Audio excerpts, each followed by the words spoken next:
friends, welcome to the channel. I'm Olivia, and if you've never seen my face before, you can consider me your fragrance fairy godmother. So in last week's video, I was talking about some niche fragrances that I am excited to wear for fall because I love fall fragrances. I love fall winter fragrances more than any other category in the entire spectrum of fragrances. Anything warm and woody and rich and delicious, that's me. All day. But of course, as a counterpart to last week's video, we need to do the affordable version. So today we're talking about some affordable fragrances that I'm looking forward to wearing in the fall time. So if you like smelling good on a budget, you are in good company. So sit down, get yourself a little drink, a little snack, buckle up, and let's get into it. So we're gonna start off today with 4 new fragrances from the House of Lattafa. I swear to God, they are cranking them out left and right. And spoiler alert, a lot of these are dupes. So we're gonna start off with one that I believe I've already talked about, but we're gonna do it again. We're gonna roll it back, and that is Angham. And Miss Angham smells very suspiciously similar to Burberry Goddess. And this is a very, very yummy vanilla and ginger fragrance. It is a creamy and sweet vanilla, but I like that the punchiness, the sharp spiciness of the ginger really cuts through the creaminess, giving it a nice balance. This also has a little bit of lavender in it, but I don't find it medicinal and I don't find it sharp or overpowering because it's a note that I tussle with. It's a bit fruity and spicy, it's lightly herbal and creamy and sweet. I do find that this one is quite similar to the original, so this one pretty spot on. If you like vanilla, if you like something lightly herbal, I think you'll like this. And I had a couple people ask me, if it's vanilla and lavender, how similar is it to Liebe? This is nowhere near YSL Liebe. Let's just get that out of the way. Because the lavender in that is scratchy and sharp and medicinal, and it is overpowering and it gives me a headache and I just can't stand it. I really don't like it. But this is smooth and creamy with just a little whisper of that herbal in the background. And next up we have Her Confession, which is another of Blanche Bête by Liquid Imaginaire. Now I have sung the praises of this fragrance over and over because it is womanly, it is ethereal, and it's angelic. It's powdery, creamy white florals, it's a little bit sweet and milky, and it's just divine. And the performance is immaculate. But she does come at quite a pretty penny, so instead we have this. So I'm smelling the two side by side right now, and in Blanche Bête, you do get something that is so milky that it almost comes off a little bit like baby's breath. You know, like when you hold the baby and you smell their head and there's that really, really sweet milk scent?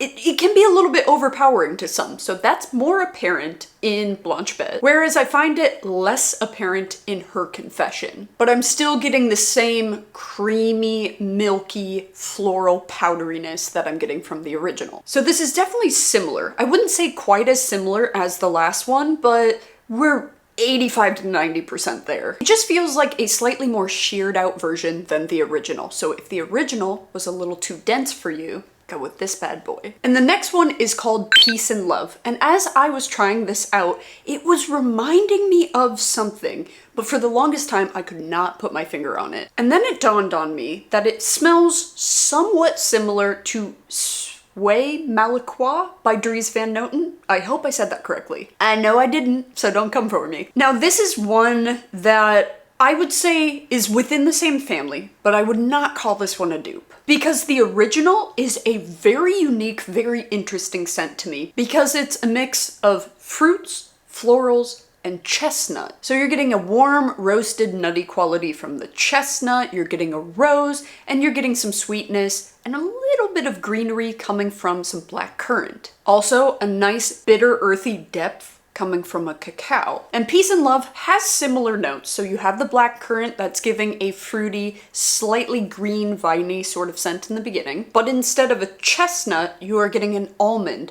So instead of having a deep, nutty, roasted quality, this has a little bit more of that slightly powdery, Play-Doh-esque sort of scent, but not in a bad way, not too artificial. And instead of just rose, you're getting rose and tuberose from this. So you are getting something distinctly white floral from this that you don't get in the original. And this doesn't have cocoa like Dries Van Noten. So I find this one to be a little less sweet, a little bit more powdery. And this almost smells like if you were to mix Dries Van Noten with Yum Pistachio Gelato from Kayali. This one is less sweet, it's less nutty, and it's less complex. There's not a depth to ground this, but perhaps it'll change once I let my bottle sit a little bit. But don't get me wrong, this is still very pretty. It's a rose tuberose combination with some fruitiness in the beginning, a little bit of powderiness coming from the almond and heliotrope, and a light bit of sweetness coming from vanilla. So if you were looking for a one-to-one dupe from the Dries Van Noten, you're not going to find it here.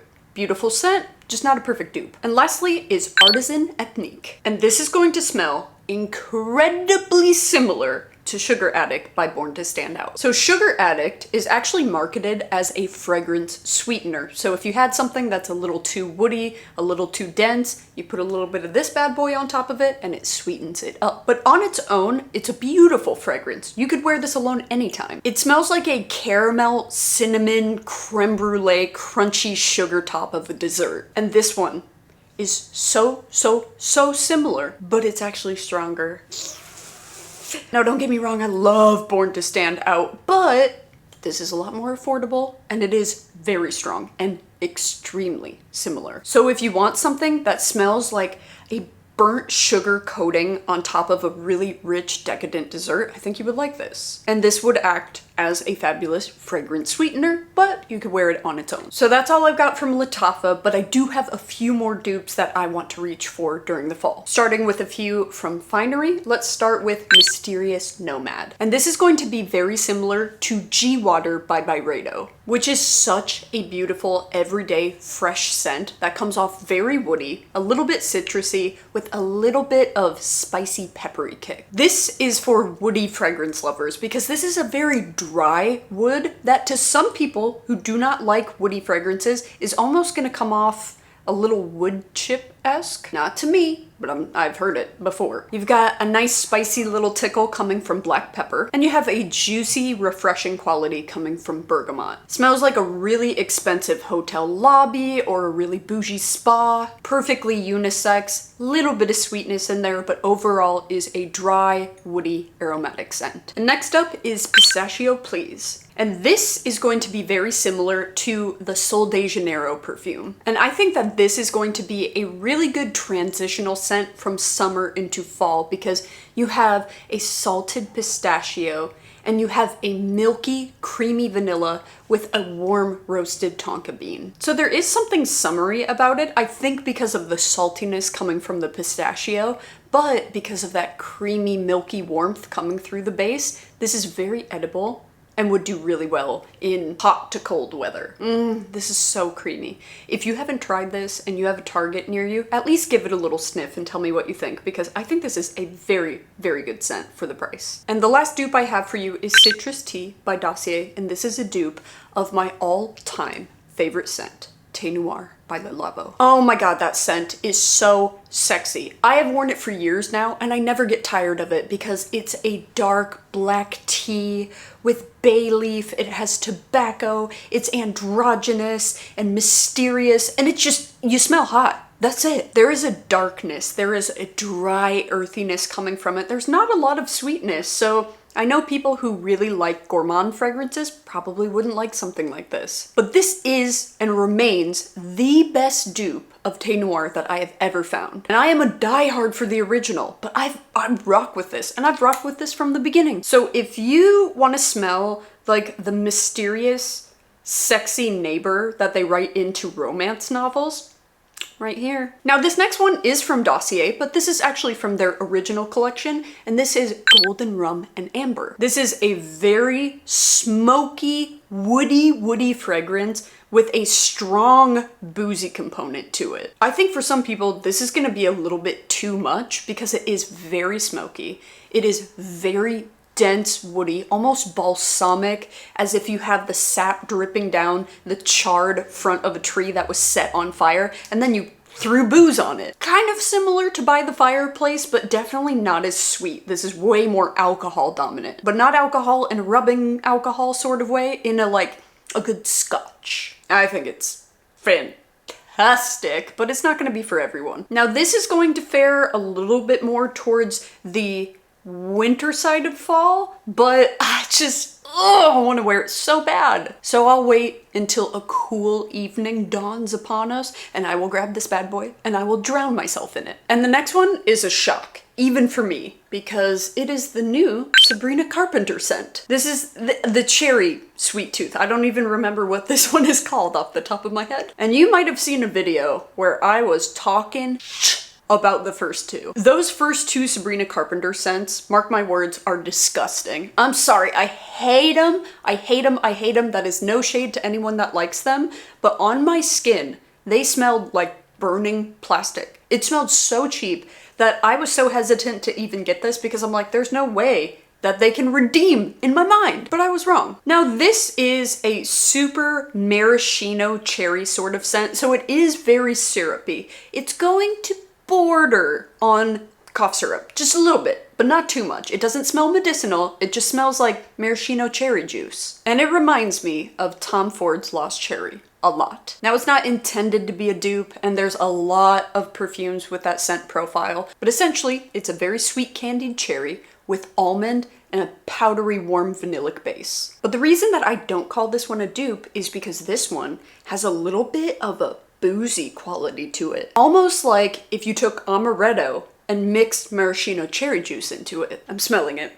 I'm not smelling my armpit, I'm smelling it on my arm. Now they say that this has chocolate in it, as you can see from the packaging. I don't get chocolate whatsoever. If it did have chocolate along with the cherries, I think it would smell like cherries cordial a little bit, but it doesn't. And I used to get cherries cordial every single year for Christmas. And every single year my dog would find the gift under the tree, rip it apart, and eat a bunch of chocolate. The fact that that dog didn't die from eating T-bone steaks and chocolate is beyond me. So this is the only Sabrina Carpenter scent I've liked thus far, but I say that with a little hesitancy because this is a very, very sweet syrupy cherry. You have to know what you're getting when you get this, because for some people, they're gonna feel it's a little medicinal. I don't think medicinal, I think a little bit more of a boozy cocktail with maraschino cherry juice. Next two are from Pacifica, so let's start with Silver Moon. I've talked about this one quite a lot, but this is such a beautiful vanilla almond scent. It comes off a little bit warm and spicy on the skin with some cardamom. It's sweet and fluffy, it's a little bit nutty and powdery, and this smells like your house during the holidays. Not too candle-esque, but the combination of if you have a candle on and you have baked goods and you have one of those decorative wreaths that smell really good in the front of your house, this just smells like holiday time. Maybe I should put this in the winter video. It's not so dense that I can't wear it in fall time. And next is Montana Sky. Now this is going to be another very woody fragrance, but unlike Mysterious Nomad from Finery, this is not going to be a citrusy, slightly creamy sweet scent, but this is going to be spicy and herbal and almost spa-like. That spa-like quality is coming from some sage and a little bit of cumin, which is a polarizing note. You either love it or hate it. I think it smells kind of like body odor, but I like it. Let me go pick that up. I did not break anything, thank God. This one also has a little bit of a pine tree-esque quality. So it's herbal, it's dry and spicy, it's woody, you almost get the pine needle scent, a little bit of dirtiness coming from the cumin. So good. And lastly, I have a couple body mists, so let's start with Caramel Skin by Phlur. This is a delicious, sticky caramel syrup in warm steamed milk with a little bit of brown sugar. Very edible, very delicious. This does remind me a little bit of Cheirosa 71, but I feel like Cheirosa 71 almost goes into a maple syrup category, whereas this has a little roasty toasty depth to it that makes it a little bit better. in my opinion. It almost smells like toffee popcorn, but a little bit more interesting. And this is just one of those scents that I wear when I want attention, because people will compliment you because you smell like a dessert. I mean, how could they not? We all have a sweet tooth, right? And lastly is Cheirosa 59. So to me, this is just a staple, easygoing day-to-day scent that's a little bit sweet, but not overwhelmingly so. It's a creamy sandalwood. It has a little vanilla that doesn't go too edible. And then it has sugared violets. So you get something that's sugary, lightly floral, very creamy, but not too sweet. This is kind of one of those scents that if I'm having a bad day and I have an attitude and I need some comfort, I'm reaching for this. So those are some affordable fragrances that I'm looking forward to wearing this fall. Now, obviously, I have a lot more that I could have included in today's video, but they'll come in another video in the future, someday. So tell me in the comments, what is your favorite affordable fragrance for fall and winter? Because I'm making lists. I want all the fall fragrances. Thank you guys so much for watching. I appreciate you. And until next Saturday, 10 a.m. PST. Take care of yourselves, my friends.